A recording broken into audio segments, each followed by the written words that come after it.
terkait dengan pertanyaan-pertanyaan dari teman-teman. Kemarin Tribun ya berapa kali nanya ke saya bagaimana perkembangannya, karena sudah kurang lebih sebulan yang lalu ada penggeledahan, tapi yang diliput hanya penggeledahan di 2 instansi.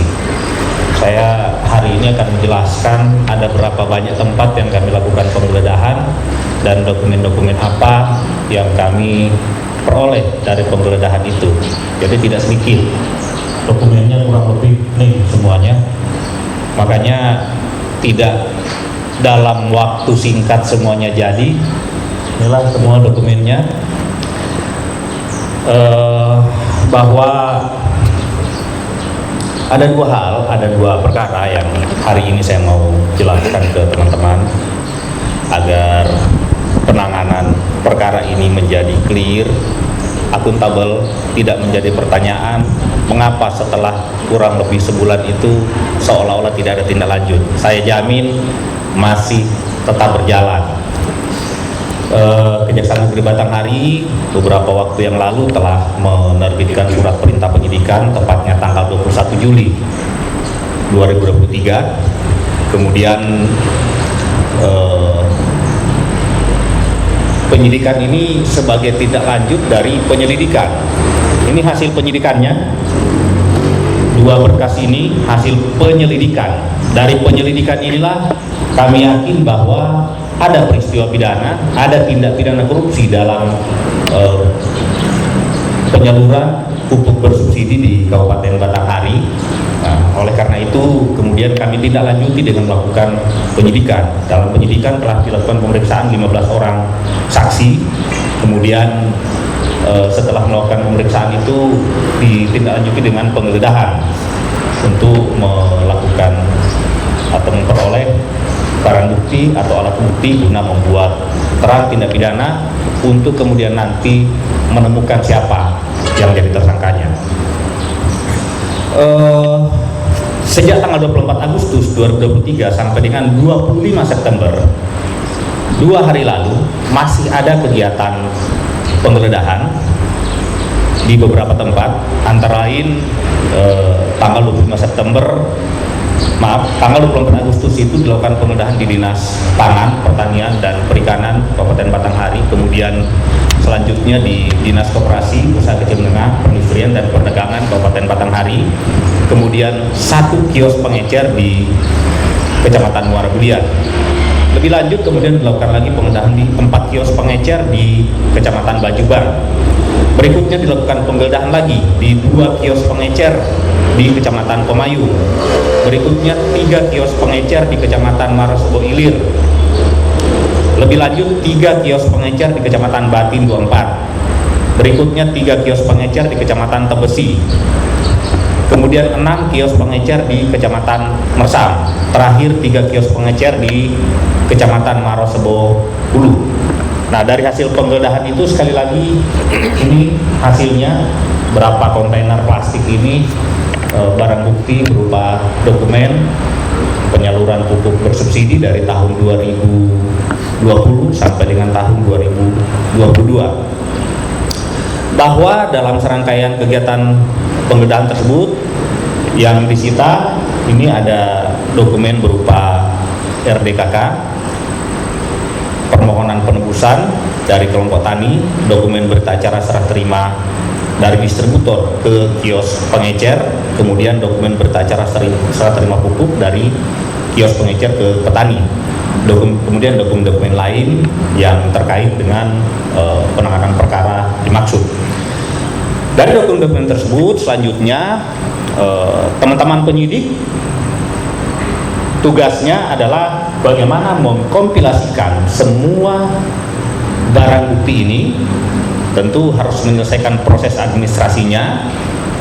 Kemarin melakukan penggeledahan sudah ada izin geledah dari ketua pengadilan. Tentu setelahnya harus membuat laporan ke ketua pengadilan untuk memperoleh persetujuan penyitaan.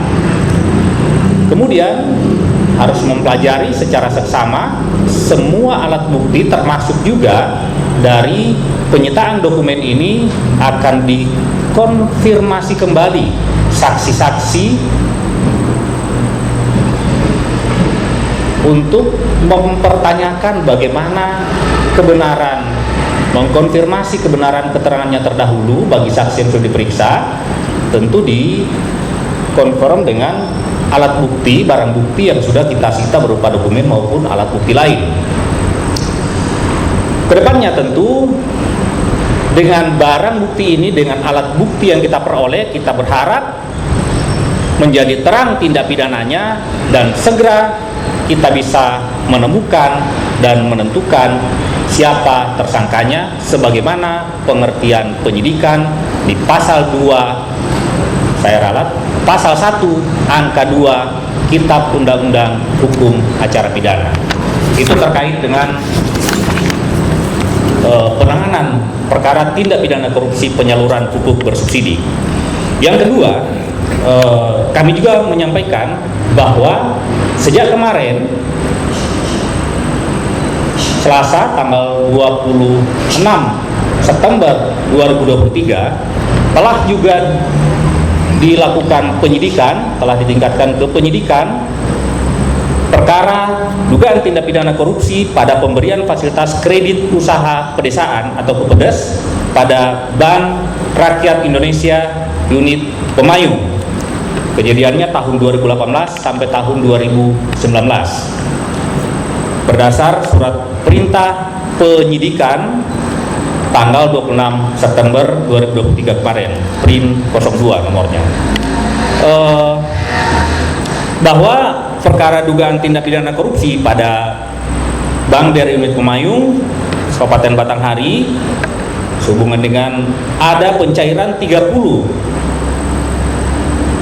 kredit terhadap nasabah, 30 orang nasabah yang mencairkan kredit yang berdasar bukti permulaan yang kita peroleh, diduga dokumen-dokumen tersebut sifatnya manipulatif. Jadi yang menjadi agunan atau jaminan itu manipulatif. Misalnya dokumen hak atas tanah yang diduga dipalsukan. Kemudian mengapa bisa terjadi? Karena ada persekongkolan antara oknum di BRI unit Pemayung dengan salah seorang atau beberapa orang debitur yang memperoleh kredit usaha pedesaan, KUPEDES tadi. Sementara dugaan kerugian akibat peristiwa di BRI unit Pemayung kurang lebih 1,5 miliar dugaan sementara. Belum ada audit, tapi dugaan sementara kurang lebih 1,5 miliar. Kemudian pada kesempatan ini juga kami menyampaikan dan menggarisbawahi sekaligus memberi peringatan kepada siapapun juga, pihak manapun juga, bahwa kami komitmen dan konsisten melakukan penegakan hukum dan kami tidak akan segan-segan untuk menerapkan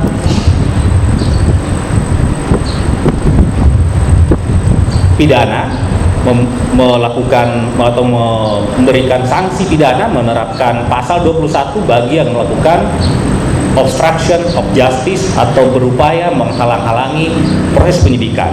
Kurang lebihnya pasal 21 Undang-Undang Tindak Pidana Korupsi saya bacakan. Setiap orang yang dengan sengaja mencegah, merintangi atau menggagalkan secara langsung atau tidak langsung penyidikan, penuntutan dan pemeriksaan di sidang terdakwa maupun para saksi dalam perkara korupsi dipidana paling singkat 3 tahun, paling lama 12 tahun, dan atau denda paling sedikit 150 juta, paling banyak 600 juta rupiah. Oleh karena itu, sekali lagi melalui kesempatan ini kami peringatkan bagi pihak-pihak yang berusaha atau ada keinginan atau ada niat untuk menghalang-halangi penyidikan agar mengurungkan niatnya, dan pada kesempatan ini juga kami meminta dukungan dari masyarakat Batanghari untuk mari kita sama-sama melakukan upaya-upaya untuk bagaimana kita memberantas tindak pidana korupsi yang terjadi di Batanghari ini. Saya dan seluruh anggota saya berkomitmen bahwa kami berusaha dan berikhtiar dengan maksimal untuk melakukan penegakan hukum secara baik dan benar. Demikian yang kami sampaikan. Untuk selanjutnya saya serahkan ke Pak Kasintel kalau ada pertanyaan dipandu nanti oleh Pak Kasintel. Silakan Pak Kasintel.